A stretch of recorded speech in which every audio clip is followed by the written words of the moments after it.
Hi, welcome back to the channel, TrainStation 2. Alright, been working really hard until last 3 minutes. I think Sleeping decides to spend some gems, so he got to pay to win and he got to the first place.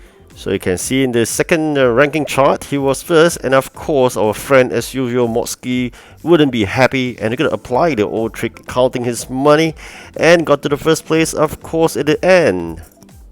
Alright, so this is the positions before Sleeping spent some gems. Motsky was first. Alright, so Sleeping spent some money and got to first, and of course with that I'm still working hard as usual to claim my second spot and know what comes next.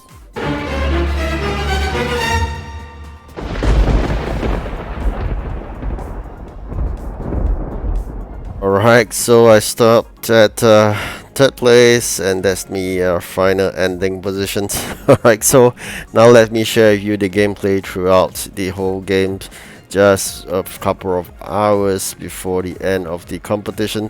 So this is like what, 21 hours, and then I'm going to tell you the story all the way to the last 3 minutes and then eventually the final result. So this video going to show you a rather long video. You're going to prepare to watch a 21 hours video. So just kidding, of course it's compressed to 10 minutes for you. So as usual, working really hard, working my guts out in the so-called normal traditional way, which is just delivery and then claim their points and climb that ranking chart slowly as usual like a tortoise. So that's me. How do I been doing that? Able to climb to the top spot is really a lot of hard work, because at this juncture was at the third place. So of course working on the getting those EPs and some luck, managed to clear some of them and eventually be able to climb to the top spot. So as usual, we just make sure the factories are filled to the brim with all the materials, and you know what, they've been asking for plastic chairs, so I really got to struggle, as well as the iron powder. Of course, iron powder is just a 30-second matter, and then eventually manufacturing them with just a couple of minutes, so that wouldn't be such an issue. But what's really painful is basically to do up so plastic chairs, which take a long while, and also the fact that with that managed still to able to climb to the first spot at 534, where Sleeping is 518 and Motsky as usual is far behind at 453. So this few competitions that have been with Motsky, indeed is proven is a person who just pay to win in order to climb all the positions. Not about hard work, it's rather who is able to pay more. So that's always him. So as usual, I'm really quite saddened about that, but of course at the same time I like thank him for paying for the game for everybody here. So especially the free to play, we just continue to play the free game since it's all sponsored by people like Motsky, and of course together with Sleeping as well. So that's part and parcel of this game. I mean, no issue here, we just got to go our own way. We got to carve out our own strategy. So I'm going to devise a new strategy in the next event. So when the next event starts, I'm going to think how I'm going to play this game, because it just seems like with this Japanese event as a start, we will always be grouped with competitors of similar levels, and probably among them are a few pay to win players. This is more like, if you understand the catfish effect. So the catfish effect is basically to put a strong competitors so that the weaker players here will make better of themselves by either being enticed to spend real money to buy gems, and henceforth making developer richer. So this I think is envisaged and a new way, a new methodologies for so-called the developer in order to squeeze money out of players. So do not fall for that trick.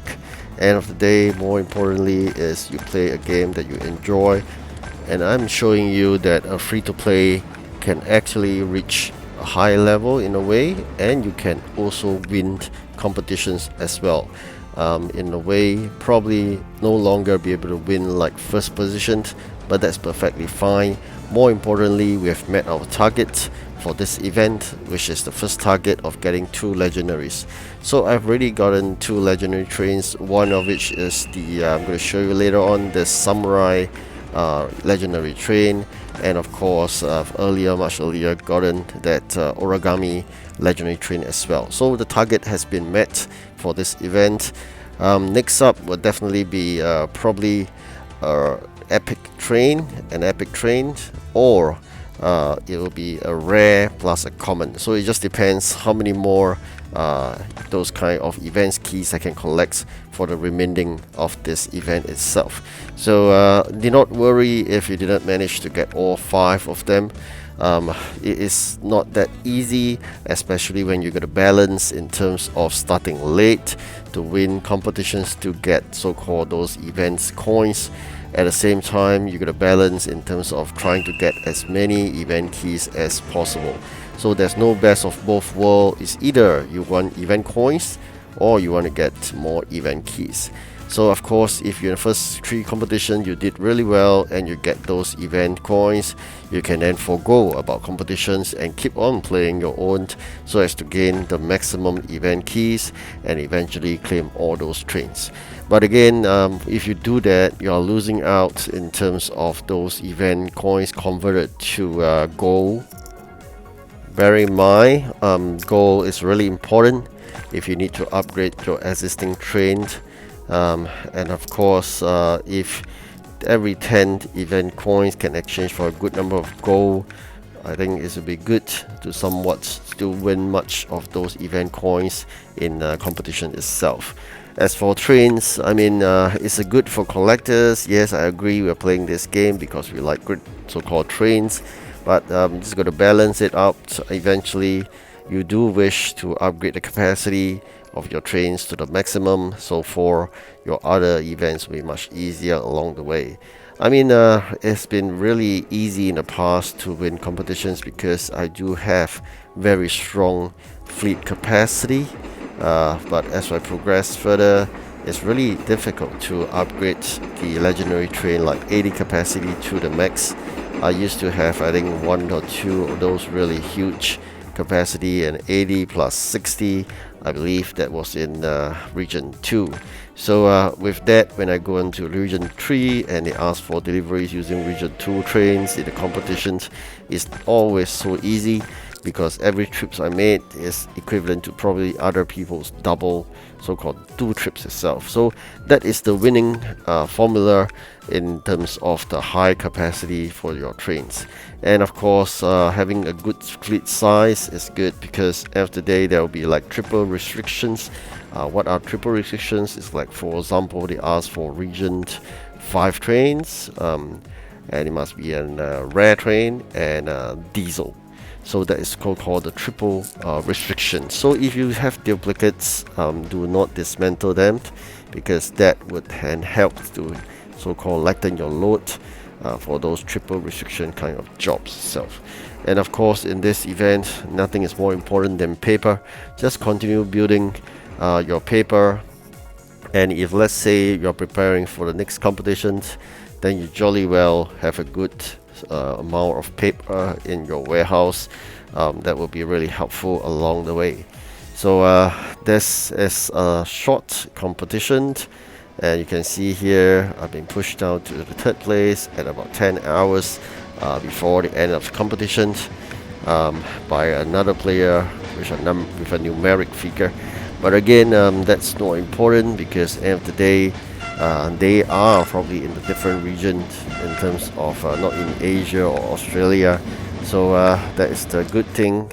But very unfortunate, I'm always stuck with Mosky, who is probably an Australian, if not an Asian.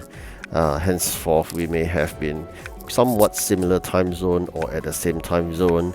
And of course, when it comes together with slipping, probably the same region as well. Henceforth, that wouldn't give me an advantage like a free-to-play because they would be watching the ending like a hawk by waiting to throw their gems to increase their position. So you can see me clinging on to the first place at 588, like 10 hours before the competitions, because all due to hard work in terms of getting those things delivered, playing this game constantly. So of course you may think that as a free to play it may be quite so core sad, or you can say unfair, but that is a fact of life. I mean, end of the day, which game developer does not want profits, right? Which game developer want to develop a game just for us to play for free? That shouldn't be the case, right? I mean, that is the logical way of business. So in order to do so, not only got to push out really attractive trains to attract you to buy, put up good rewards under the event path, they got to actually allow people to buy gems and throw gems away in order to gain the top spot. Okay, so do not be upset if you're playing against people who are just pay to win, because that is part and parcel of the game. So at this juncture here, just like I said, 3 minutes before, Slipping decided to throw gems. He got all the way to first. Of course, Mosky is really upset with that, and as usual, he always maintained the same trick, which I saw and noticed and shared with you. He only do it probably in the last 5 seconds, and then he will just buy his way up. Okay, so this is basically what happened after that. As you have seen it earlier, Mosky just spent some gems and he got to the first place, and then Slipping got the second, and I was pushed to the third. Not really a big concern to me, because end of the day, second is 250, third is just a 50 event coins less, and that is 200. I only require 100 in order to change that legendary train, which I'm really happy and contented with. Alright, I hope you enjoy this video, and if you're in the next competition again, good luck. Alright, now enjoy that legendary train. Thank you.